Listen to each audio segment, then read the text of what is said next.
Bienvenue sur le podcast de Bonheur Factory. Des écoutes inspirantes qui accompagnent le changement des consciences.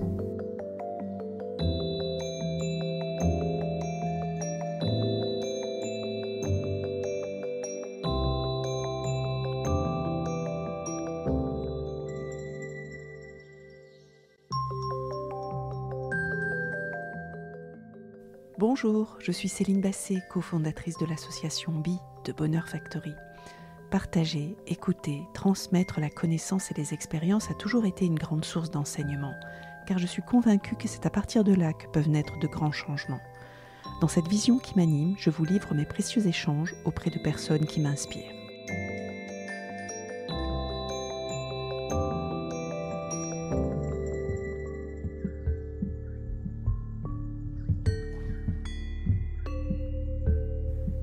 Ce podcast est la suite de l'épisode 40 avec Julia Hittel, dans lequel nous avons appris comment la modernité a provoqué l'émergence d'une nouvelle catégorie socio-culturelle dans la société occidentale, les créatifs culturels. Ils seraient les grands acteurs du changement qui auraient commencé depuis les années 70 et qui s'accélèrent tout particulièrement depuis ces dernières décennies. Julia Hittel est une jeune sociologue qui observe l'évolution de notre société pour mieux nous aider à nous comprendre les uns les autres. Diplômée en master des sciences des religions à l'Université de Montréal et après avoir obtenu une mention exceptionnelle par le jury, elle publie son mémoire « Spiritualité et société durable, l'engagement éthique des créatifs culturels » en 2019 aux éditions Yves Michel et sur lequel repose l'interview de ce podcast. Nous la remercions d'avoir répondu à notre invitation pour réaliser 2 émissions qui vont vous passionner. Nous allons évoquer dans cette émission les différentes formes de la spiritualité contemporaine non religieuse observées par cette sociologue. Donc en fait, en quelque sorte, on est en train de vivre les prémices d'un changement en fait, parce que c'est un petit peu, c'est vrai qu'on peut se demander en effet si on a quitté la modernité, puisque par rapport à tout ce qui se passe, on se dit que c'est pas possible et que c'est vers ça que l'on s'indigne. Mais justement, je vais rebondir sur les générations.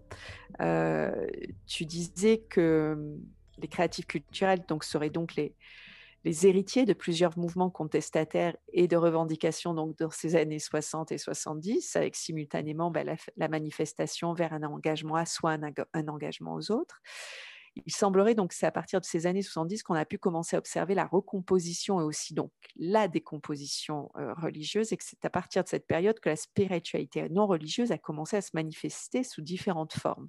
Et donc le travail de recherche sur les créatifs culturels que tu as réalisé a permis justement de catégoriser en quelque sorte cette spiritualité contemporaine en 3 typologies. Et donc ça, je trouve que c'est hyper intéressant. C'est vraiment à la fin de ton ouvrage que l'on trouve ces typologies-là. Donc il y en aurait 3. Il y a la première qui est la nébuleuse, donc tu vas nous en parler, la nébuleuse mystique ésotérique, la nébuleuse psychophilo-spirituelle et la conscience humano-éthique. Est-ce que tu peux nous parler un petit peu de toutes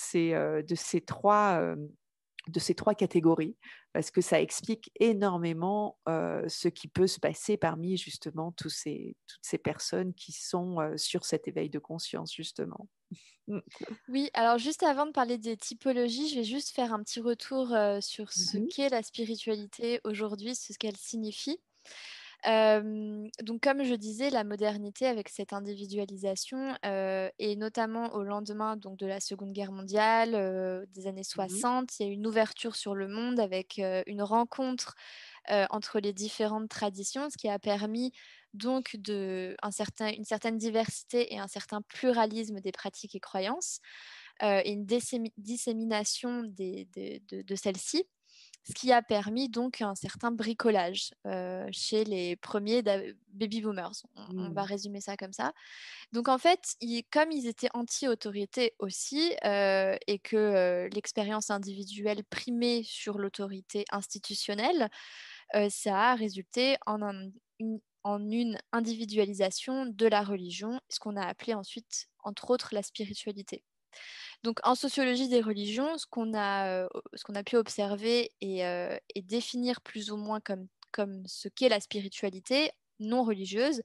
C'est d'abord une spiritualité qui est affranchie du cadre institutionnel religieux, qui se définit, en tout cas chez les créatifs culturels que j'ai interrogés par rapport à leur définition sur la spiritualité, comme antidogmatique. Ils refusent en fait le dogme, ils refusent l'autorité et ils refusent cette vision exclusive, enfermante de la religion au profit d'une spiritualité ouverte et inclusive.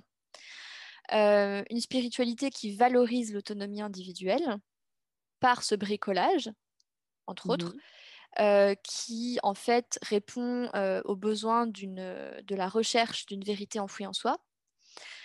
Une spiritualité qui est fondée donc sur l'expérience individuelle et l'expérience individuelle qui structure la croyance, donc qui précède la croyance. Une spiritualité qui est centrée non pas sur un divin transcendant mais sur l'être humain D'accord. et avec une vision holistique de l'univers, donc une vision Mm. très globale. Mm. Euh, donc à partir de là, on peut voir que il y a trois terrains plus ou moins de trois décors. Alors ça, c'est pas, ce ne sont pas mes propos, ce sont ceux de Raphaël Lioger, qui est sociologue des religions. Trois décors sur lesquels cette spiritualité contemporaine se base. Euh, je dis tout ça pour ramener ensuite les Mhm. typologies, hein, pour que ce soit un Ah peu ouais, plus clair. tout à fait. Donc il y a d'abord quand vous lisez par exemple des articles dans des magazines lifestyle ou Mhm. des publications sur les réseaux sociaux, Instagram, etc., c'est assez intéressant de noter il y a toujours ces trois décors qui reviennent systématiquement dans les discours. Donc le premier, ce serait d'abord une hyper-tradition, ce que Raphaël Lioger a nommé une hyper-tradition, c'est-à-dire une tradition plus que traditionnelle, mais perdue, qui aplanit toutes les différences entre les différentes religions, qui ne sont plus dès lors que des reliquats culturels locaux de cette même origine. Mm. Je donne un exemple pour illustrer. Le chamanisme aujourd'hui est très, très, très valorisé en tant que tradition authentique, la plus authentique voilà, la plus authentique possible, puisqu'elle précède notamment le christianisme et tous Mm. les monothéismes en fait qui ensuite dogmatisé leurs principes et qui ont affirmé une autorité, une vérité supérieure, par exemple, aux religions primordiales. Donc le chamanisme, le paganisme, en fait, toutes les religions pré-chrétiennes. Mm. Ensuite, ça c'est le premier décor. Ensuite, le deuxième, c'est celui de la science, de l'hyperscience, c'est-à-dire une science plus que scientifique qui redécouvre les vérités de la tradition perdue. Mhm. C'est-à-dire que c'est une science qui n'est plus incompatible avec la religion, comme ça pouvait l'être autrefois dans le discours moderne. C'était la science contre la Ouais, religion, tout à ou fait. dans l'époque traditionnelle, la religion contre la science. Aujourd'hui, les deux viennent s'expliquer l'une l'autre. Et par exemple, on observe que voilà, aujourd'hui, la science, elle vient expliquer des vérités des lois un peu que le bouddhisme expliquait il y a plus de 2000 ans, par exemple. Mm. Mm. L'astrophysique aussi de Hubert Reeves est très spirituelle en ce sens qu'elle vient, ou la physique quantique, puisqu'elles viennent toutes les deux révéler, en fait, expliquer rationnellement des choses que ces traditions-là proposaient. Et enfin, le troisième décor, c'est l'hypernature, une nature plus que naturelle, qui confère à la science et aux religions un gage d'authenticité tant que ces dernières sont connectées à la nature. C'est-à-dire que D'accord. la religion aujourd'hui, ou la spiritualité et la science doivent expliquer la nature. D'accord. Et c'est Mm. en cela qu'elles sont du coup authentiques et source de vérité aujourd'hui. Et Mm. c'est vrai que ces trois décors sont toujours interreliés quand on observe voilà, ce qui se passe au niveau de la spiritualité ou du Et développement personnel aujourd'hui. en effet, du coup, ça explique vraiment beaucoup mieux tes trois typologies, quoi, en fait, Mm, parce mm. qu'elles sont vraiment issues de ces décors-là. Ouais. Ouais, ouais. Donc voilà. Et c'est vrai que par rapport aux typologies, moi, ce que j'avais observé en fait dans mes lectures, mes premières lectures quand j'ai commencé mon master en sciences des religions à l'Université de Montréal, c'était que pour décrire cette spiritualité contemporaine, on parlait beaucoup, beaucoup, beaucoup, beaucoup, et essentiellement de la période du New Age, Mm. c'est-à-dire la période qui couvre les années 70 à 90. Mmh. Euh, Est-ce que la première typologie, donc c'est celle-ci, ce que Oui. la sociologue Françoise Champion Mmh. a nommé la nébuleuse mystique ésotérique en Mmh. 1989. Donc qui est centré sur l'expansion de soi, hein, en fait, où on recherche des expériences, non ordinaires, enfin voilà des un petit peu ça? Exactement, Mmh. exactement. Qui montre en fait l'importance, qui valorise l'importance des réalités non ordinaires, comme tu dis, et des entités intangibles, l'univers vibratoire, l'énergie, le soi véritable. Donc, tous des choses, par exemple, il y a le dialogue avec l'au-delà, les anges, donc des choses assez mystiques, effectivement, un peu magiques aussi. Il y a une Mmh. sémantique magique assez forte dans ce type de spiritualité-là. Et oui, l'objectif, c'est vraiment la transformation de soi par des techniques psychocorporelles, ésotériques, ou en tout cas voilà, cette expansion de soi par des états de transcendance. Mmh. Donc ça reste une typologie de la spiritualité axée sur une sorte de verticalité, Oui, tout à quand fait. même. Voilà. Mmh. Très centré sur soi quand même aussi, hein? Ouais. Oui, aussi, Mmh. aussi exactement. C'est vraiment la vocation, c'est vraiment de s'améliorer dans le discours, c'est un peu ça, de s'améliorer, de transcender son ego Oui, c'est pour ça. aller vers le soi véritable. Ouais. Donc, à partir de là, effectivement, on peut se connecter à des forces un peu intangibles pour mieux se connaître, qui vont nous donner des messages, Et ce qui est ou amusant, c'est alors, que ça vient aussi quand même enrichir l'ego aussi. oui, aussi, C'est complètement ça, parce qu'il y a beaucoup de messages et en effet de sémantique qui parlent de cette ouverture vers l'amour, vers les autres et cetera. Mais en fait, dans ces expériences non ordinaires, beaucoup de personnes cherchent à avoir du pouvoir, à révéler des capacités, pour pouvoir avoir du pouvoir des fois même sur les autres, quoi. Donc oui. c'est assez amusant d'observer, cette nébuleuse. Mais il y a de tout, hein, il y a de tout pour C'est faire un monde. Et c'est vrai c'est qu'il y a ça. autant des choses magnifiques dans la spiritualité contemporaine et dans Oui. ce type de nébuleuse, ce type de spiritualité-là. Mais il y a aussi effectivement beaucoup de travers. Je Oui, pense que c'est tous les gourous, justement, l'image du gourou qu'on a, forcément, c'est né, enfin, en tout cas, exactement. ça s'est propagé dans ces années 70 à 90, donc dans la nébuleuse du New Age, Ouais, du Nouvel complètement, Âge. Donc tout à fait. effectivement, il y a eu Ouais, beaucoup ouais. aussi de Mmh, revers. c'est ça. Ensuite, il y a la nébuleuse psychophilo-spirituelle. Donc et là, elle serait portée plus sur une quête de sens, hein, en termes de valeurs morales, éthiques et cetera. Donc tu peux nous en parler? Oui, alors la nébuleuse psycho-philo-spirituelle, ça a été théorisé par une autre sociologue française qui s'appelle Nadia Garnoussi, Mmh. qui a publié sa thèse en 2007 et qui visait à décrire le paysage religieux post-New Age, donc à partir des années 90. D'accord. Et ce qui a été assez intéressant, c'est que elle a observé que on quittait un peu cette sémantique magique, transcendantale, pour se diriger vers un discours un peu plus philo-pratique. C'est-à-dire qu'au même titre que la spiritualité, du coup, s'est dégagée de l'institution religieuse, la philosophie s'est dégagée de la philosophie institutionnelle, c'est-à-dire académique, pour Mmh. rejoindre les étalages, les rayons des Mmh. librairies grand public. Mmh. Donc à partir de là, on a observé une philosophie davantage psychologisée qui cherchait à comprendre en fait comment mener une vie bonne, Mmh. tout simplement. Assez pragmatique, qui voilà, s'inscrit dans dans la recherche d'une sagesse, d'une Mmh. spiritualité immanente qui est très laïque. Mmh. Là, ce qui est intéressant, c'est qu'on quitte vraiment ce vocabulaire très mystique, ésotérique du New Age, un peu éthéré parfois aussi, Mmh. pour aller vers quelque chose de très laïque, où des athées, des humanistes aussi peuvent se retrouver. Mmh. Donc là, on observe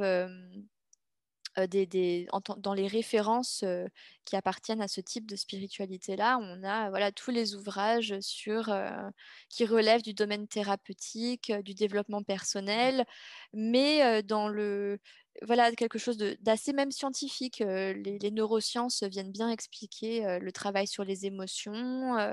C'est tout ce qui relève de la PNL, la programmation neurolinguistique, la sophrologie, la relation d'aide, la psychologie positive, et qui vient expliquer et proposer des outils pour le bien-être et l'être bien. Et Mmh. comment mener une vie bonne et être en harmonie avec soi et les autres. Donc en Mmh. passant par un travail sur le corps, sur les émotions, sur les relations, Mmh.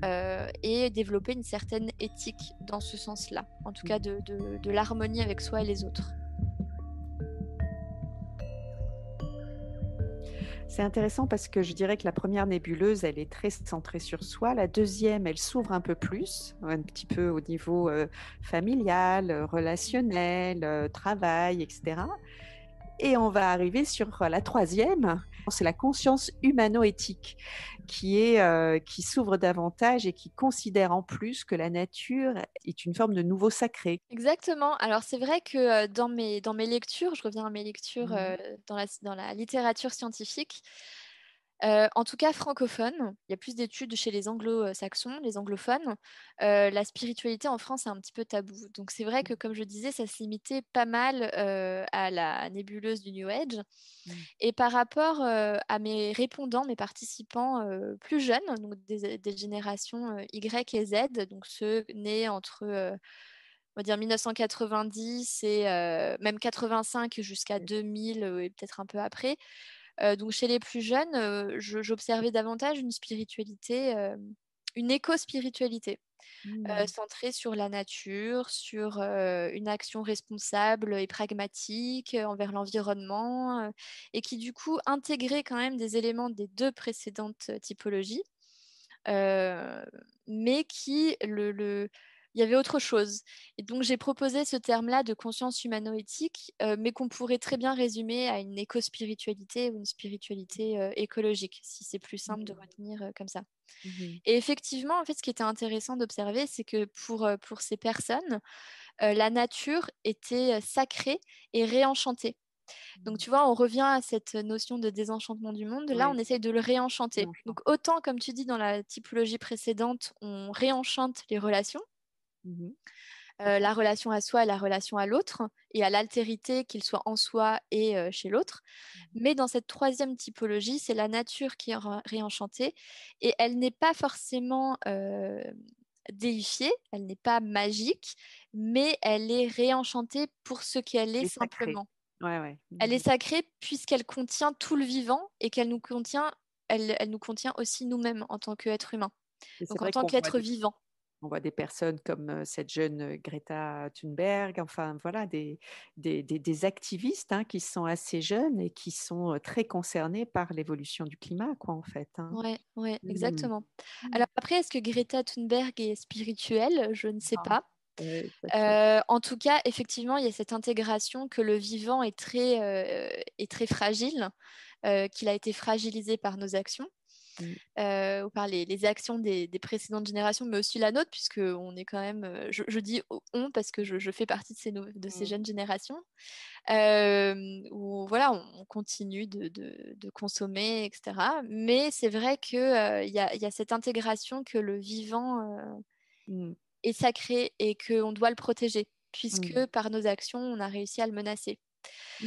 Donc, ce qui était intéressant dans cette typologie, c'est que voilà, il y a vraiment une congruence et une application au quotidien des croyances et des évidences qui résultent de toutes ces expériences spirituelles. C'est-à-dire Mmh. que si tout le vivant est sacré, alors il faut le respecter et assurer sa pérennité. Donc par là, on observe vraiment des nouveaux rituels qui se mettent en place et qui boom un petit peu. En tout cas, c'est très visible sur les réseaux sociaux, notamment C'est-à-dire? Tu peux nous en Instagram. tu en as observé quelques-uns? Oui, bah, par exemple, c'est vrai que aujourd'hui, ce qui est un petit peu à la mode, c'est bah, déjà au niveau de l'astrologie, on a plein Ouais. de youtubeurs astrologues qui, qui Mmh. créent leur chaîne et qui proposent pour chaque nouvelle lune et pleine lune des rituels de connexion, de- des, des- des intentions pour ces périodes clés Ouais. où on se relie un petit peu au macrocosme. C'est un peu une forme où on revient, où on se reconnecte comme les anciens au ciel et aux Mm. étoiles. Il y a aussi, c'est vrai, des tendances avec la nature, comment cueillir les plantes, comment créer ses propres élixirs ou ses propres produits, etc. Ouais, c'est vrai que Ouais, c'est... Ouais. exactement. Et ce qui a été... donc voilà, on revient un petit peu au cycle naturel, à ces expériences presque mythiques, en fait, archétypales, qui sont profondément humaines. Où, par exemple, on revient à célébrer le calendrier pré-chrétien, donc Ouais. païen, Ouais. néo-païen aujourd'hui, puisque c'est revisité un peu à la sauce occidentale 21e siècle. Mais aujourd'hui, c'est un peu à la mode de célébrer Samhain, par exemple, Ouais, le c'est vrai. 31 octobre, au Yule, Ouais. le 21 décembre. Et on revient finalement à célébrer des cycles naturels, les équinoxes, les Mm. solstices, les pleines lunes, nouvelles lunes, pour ces rythmes saisonniers, en fait, qui nous Mm. relient à la Terre. Mm. Et à des instances assez matérielles, contrairement, Mm. tu vois, aux spiritualités beaucoup plus transcendantes, Complètement. intangibles. C'est assez, en fait, c'est génial d'observer en fait cette dernière typologie parce que c'est celle qui va construire notre monde de demain d'une certaine manière. Donc, de découvrir grâce à ton ouvrage que elle est aussi concernée par l'avenir et par le vivant et par l'avenir du monde de cette manière-là, je trouve que c'est hyper encourageant et hyper optimiste, quoi, parce qu'on se pose tous, nous, certaines générations, moi qui ai 50 ans, et en se disant, non, ça y est, le monde est foutu. Mais pour ces jeunes, mes filles qui ont 19 et 22 ans, pour elles, le monde n'est pas foutu du tout, hein, bien au contraire, tout est à construire en tout cas. Mm, mm. Oui, puis c'est vrai que de passer par ces expériences très corporelles, très incorporées de la nature et du respect de la nature, comme tu dis, aller cueillir des plantes, c'est une expérience directe, très profonde, qui est presque finalement pas transcendante parce que c'est trop connoté, mais en tout cas des grands moments, des instants de grande présence dans le corps et d'expérience directe de reconnexion à la nature. Et c'est vrai que ça peut donner un fondement assez essentiel pour, et de notions en tout cas qu'on peut agir concrètement pour l'amélioration de notre environnement et de nous-mêmes, puisque nous faisons partie de l'environnement. C'est vrai que pour les jeunes, effectivement, il y a tout à construire. Aujourd'hui, avec la crise sanitaire qu'on traverse, je suis assez curieuse des formes que cela va prendre. Je pense que ça chamboule quand même beaucoup de choses. L'étude a été publiée en 2019, mais je l'ai terminée en 2018. Donc c'est vrai que bientôt 3 ans plus tard, comment ça va émerger, je ne sais pas et je trouve ça Alors, assez ce qui était intéressant. intéressant, c'est que juste quelque temps avant notre interview, j'ai eu l'occasion de participer à un webinaire sur la Gen Z, justement, donc Ouais. concernant justement la génération de mes propres filles. Et j'ai été agréablement surprise de découvrir combien le premier confinement a été très positif finalement pour eux, parce que c'est une génération qui apprend très vite et qui est née avec Internet en plus, donc ce sont des outils qui sont pour eux naturels mais qu'ils savent utiliser à bon escient, contrairement à ce qu'on pourrait croire. Et ce n'est pas la quantité sur leurs écrans qui est importante, mais c'est la qualité, parce qu'on pense qu'ils sont collés sur leurs écrans et qu'ils regardent des choses qui ne sont pas intéressantes, mais non, ils regardent des choses qui les font réfléchir à certaines choses. Et, et notamment, c'est vrai que ce confinement leur a permis d'apprendre de manière différente. Donc, c'est ça qui va être intéressant d'observer dans les années à venir, c'est que cette génération, elle sait rebondir très vite, en fait. Elle sait s'adapter. Elle a une adaptabilité à quelque chose. Elle est très réactive. Et en même temps, elle est totalement dématérialisée, enfin dématérialisée pas technologiquement, mais en fait, elles peuvent se contenter de vivre avec très peu. Et c'est ça qui est extraordinaire. C'est-à-dire, contrairement, nous, à nos générations, où c'est beaucoup plus compliqué, quoi, en fait.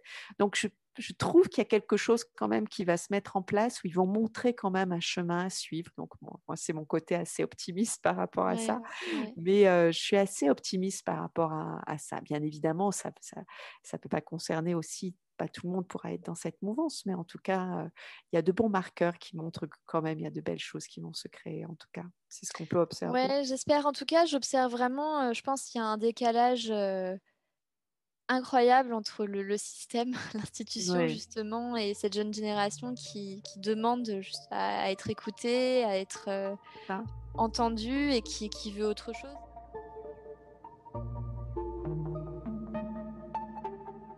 Pour conclure sur cette interview, en quelques mots, les défis futurs des créatifs culturels, quels sont-ils, Julia?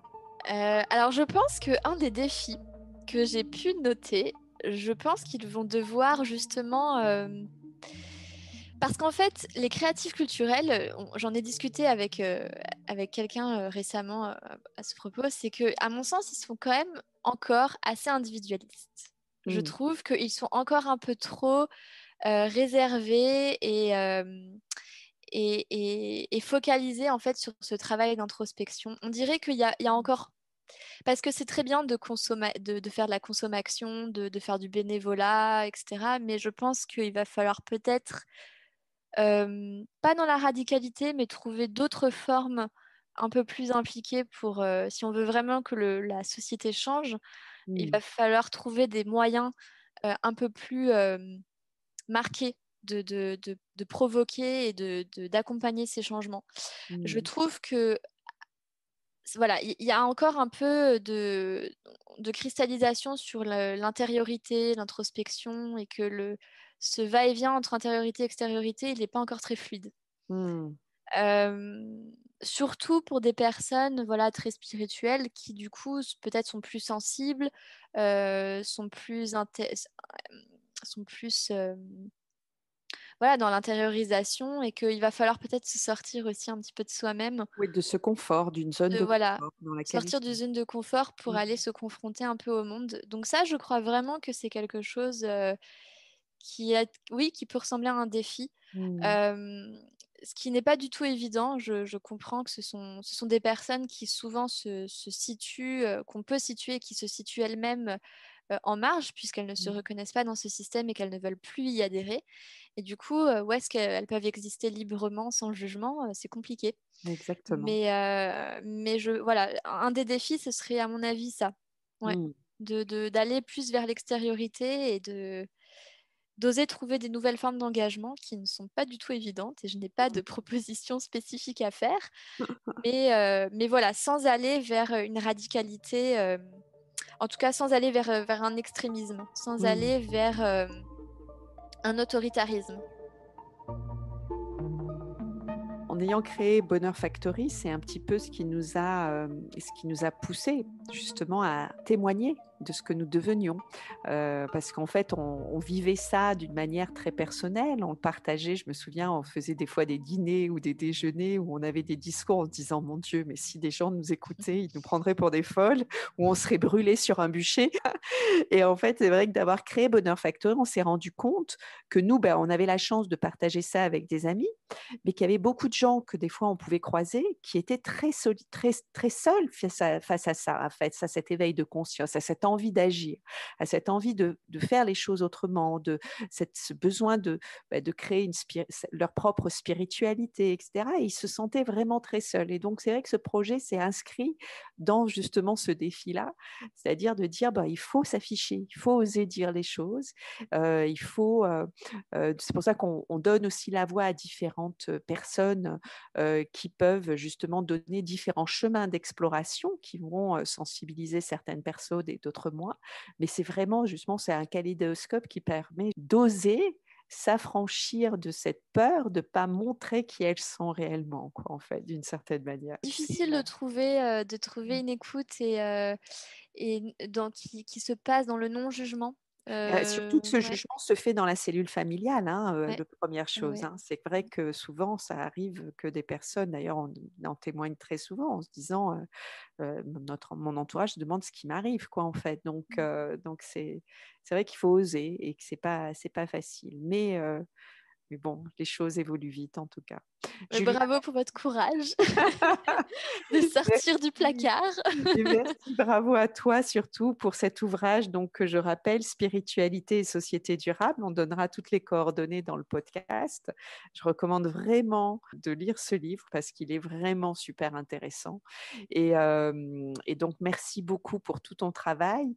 On sait que tu travailles sur ta thèse, donc il nous tarde également de découvrir dans les prochaines années ce que tu vas apporter à la science humaine, en tout cas, et aux sciences sur nos sociétés. Et en tout cas, c'est passionnant. Bravo pour tout ce travail, Julia, et pour cette douceur en plus que tu incarnes, et tu essaies d'expliquer ça avec beaucoup de facilité, beaucoup d'évidence. Donc, merci infiniment pour ces éclairages. Merci à toi, Céline.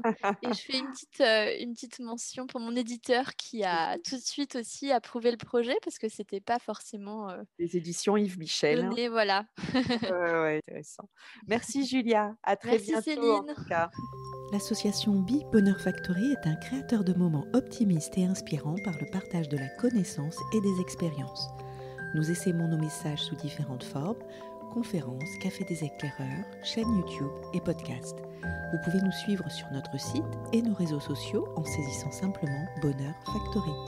N'hésitez pas à partager cette émission et nous laisser un j'aime. Vous pouvez également rejoindre notre ruche de gens optimistes en adhérant à notre association Be Bonheur Factory. Merci et à très vite pour du bonheur dans vos oreilles.